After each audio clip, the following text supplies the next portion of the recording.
राम सबको, कैसे हो आप लोग। आशा करती हूँ आप सब ठीक होंगे। निधि चैनल में आप सबका स्वागत है। और माघ महात्म चल रहा है और माघ मास में स्नान करने का अति उत्तम महत्व है, तो हमें ज़रूर स्नान करना चाहिए। पिछले अध्याय में आपको बताया गया था भी 3 दिन भी स्नान करने का बहुत ज़्यादा महत्व है, क्योंकि 3 दिन हम स्नान करते हैं तो हमें पूरे माघ मास के स्नान का फल प्राप्त होता है। तो इसलिए इस महीने में स्नान का अवश्य लाभ उठाएं, और जो लोग प्रयाग में स्नान करने जा सकते हैं तो वहाँ अवश्य जाएं। और वीडियो को पूरा देखें और स्किप बिल्कुल ना करें। और आज हम 16वें अध्याय का पाठ करेंगे। कथा प्रारंभ करते हैं। कार्तिवीर्य कहने लगा कि हे भगवान, वह राक्षस कौन था और कांचन मालिनी कौन थी? उसने अपना धर्म कैसे दिया और उनका साथ कैसे हुआ? हे ऋषि अत्रि की संतानों के सूर्य, यह कथा सुनाकर मेरा कौतूहल दूर कीजिए। दत्तात्रेय जी कहने लगे कि हे राजन, इस पुरातन विचित्र इतिहास को सुनो। कांचन मालिनी नाम की एक सुंदर अप्सरा थी, जो माघ मास में प्रयाग में स्नान करने कैलाश पर जा रही थी। तब उसको मार्ग में जाते हुए हिमालय के कुंज से एक घोर राक्षस ने देखा। उस सोने जैसी तेज वाली सुंदर कटी वाली और पीन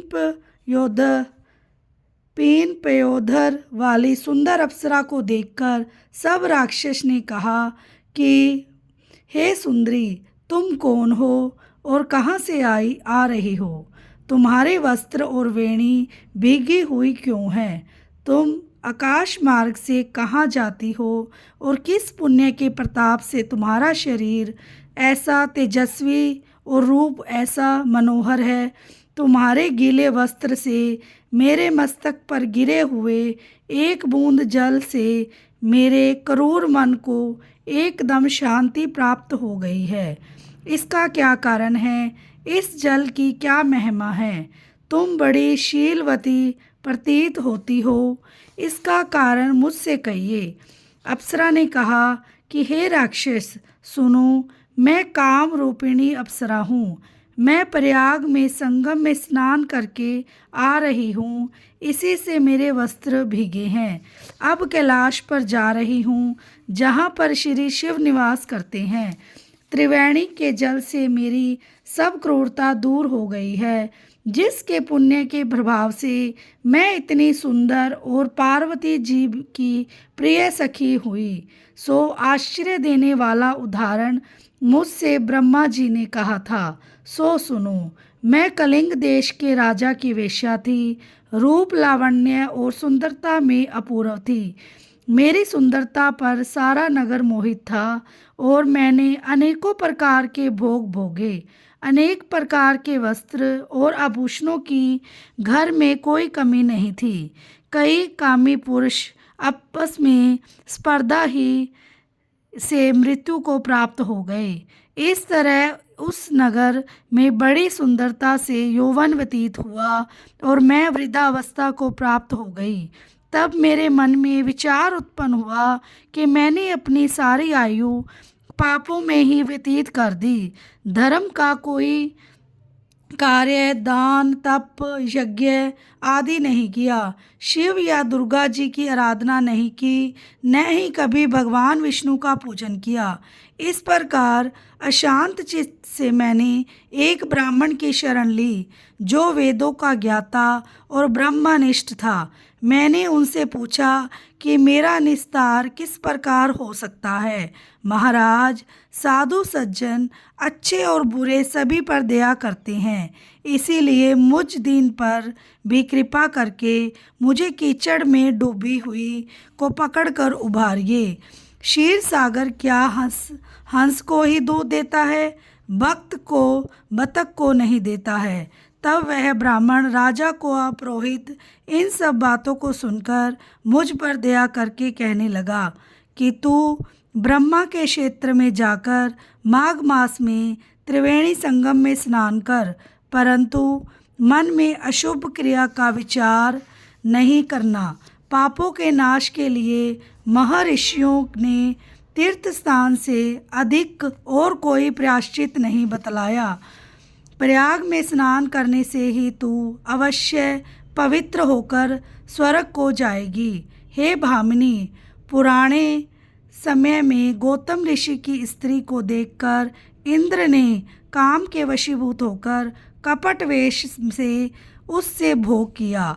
इसीलिए ऋषि द्वारा श्राप दिया गया और उसका शरीर अत्यंत लज्जा युक्त हजारों भंगों वाला हो गया। तब इंद्र नीचा मुंह करके अपने पाप कर्म की बुराई करने लगा।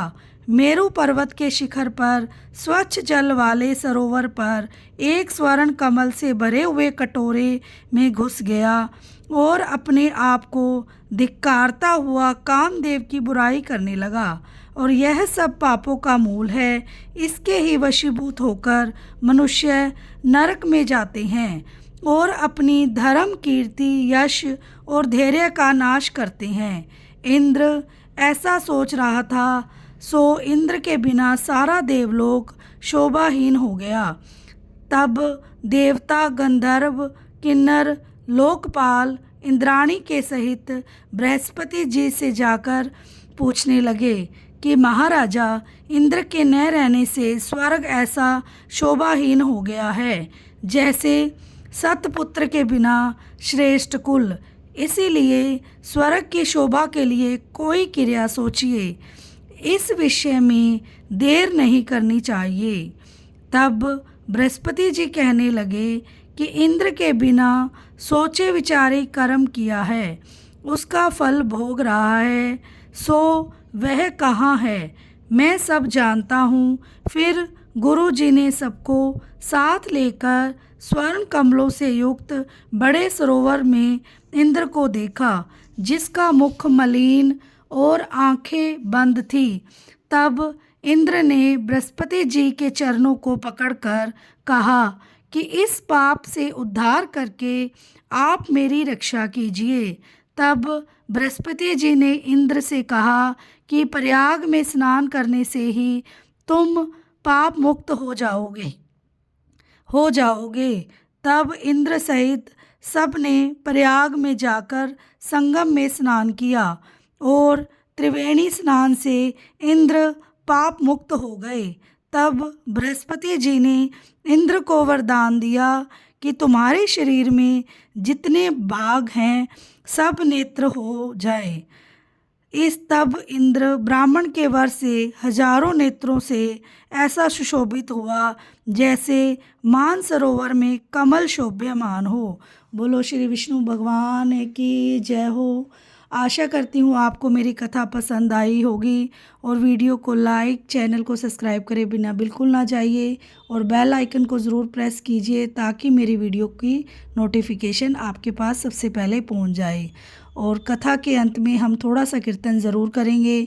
श्रीमन नारायण नारायण नारायण, भजमन नारायण नारायण नारायण, जप मन नारायण नारायण नारायण, लक्ष्मी नारायण नारायण नारायण, श्रीमन नारायण नारायण नारायण, लक्ष्मी नारायण नारायण नारायण, भजमन नारायण नारायण नारायण। मिलते हैं नेक्स्ट वीडियो में नेक्स्ट अध्याय के साथ। राधे राधे।